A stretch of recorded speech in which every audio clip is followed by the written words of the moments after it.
రాహుల్ గాంధీ అదే విధంగా మా ప్రియాంక గాంధీ గారు అభివృద్ధి దానితో పాటు బడుగు బలైన వర్గాల గురించి ఎంతో శ్రమించారు. గాంధీ కుటుంబం త్యాగాలకు ఎన్నటికీ మర్చిపోరు. వైనాడ్ నుంచి ప్రియాంక గాంధీ పోటీ చేస్తే పెద్ద ఎత్తున విజయం సాధిస్తుంది.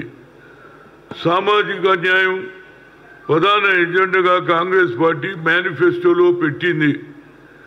అదేవిధంగా ఇవాళ చంద్రబాబు నాయుడు తన మంత్రివర్గంలో బీసీలకు 8 మంది పదవులు ఇవ్వడం జరిగింది.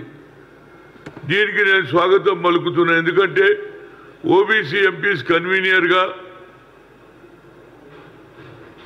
11 ఏళ్లు శ్రమించి ఐఐటి ఐఐఎంలో అదేవిధంగా all India institute of medical సైన్సెస్లో రిజర్వేషన్ తేగలిగినాం. అది సుప్రీంకోర్టు కొట్టేసిన తర్వాత కూడా సోనియా గాంధీ యూపీఏ చైర్పర్సన్గా మన్మోహన్ సింగ్ గారికి చెప్పి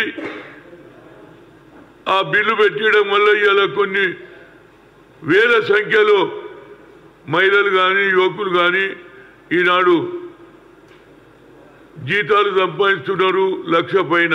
అదేవిధంగా all India institute of medical సైన్సెస్లో డాక్టర్లు కూడా అయ్యారు. అదేవిధంగా సామాజిక న్యాయం సోషల్ జస్టిస్లో ఉన్నటువంటి ఎస్సీ ఎస్టీ ఓబీసీని సెపరేట్గా OBC parliament committee, SC parliament committee, అదేవిధంగా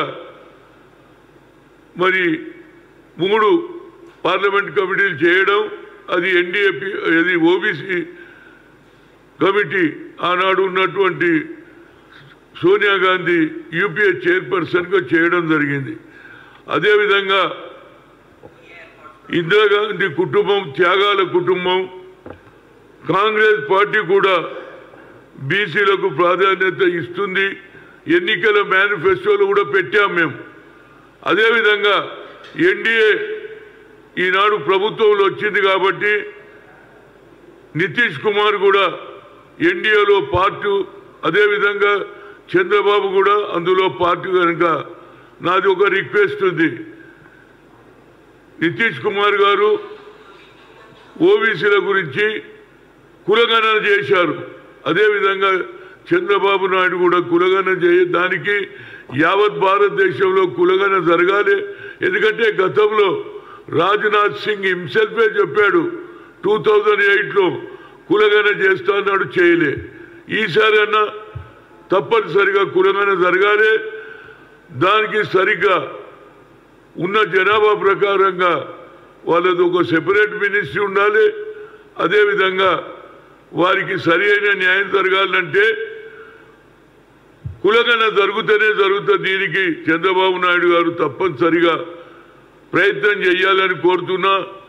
అదేవిధంగా చంద్రబాబు నాయుడు యువజన ఎన్ఎస్యూలోకి వెళ్ళి యూత్ కాంగ్రెస్ నుంచి అంచెలంచెలుగా 4వసారి ముఖ్యమంత్రి కావడం, గతంలో 2-3 సార్లు అయ్యాడు, ఇప్పుడు 4వసారి అయ్యాడు.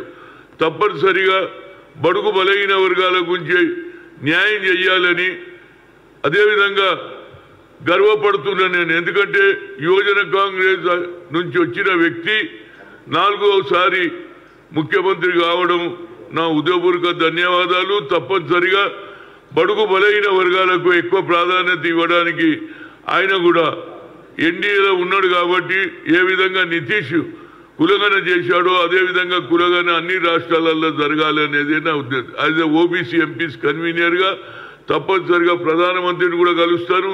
అన్ని రాష్ట్రాలలో ఉన్న ముఖ్యమంత్రి కలుస్తాం. మా రాష్ట్రంలో కూడా ఆల్రెడీ నిర్ణయం తీసుకున్నారు. అదేవిధంగా అన్ని రాష్ట్రాలలో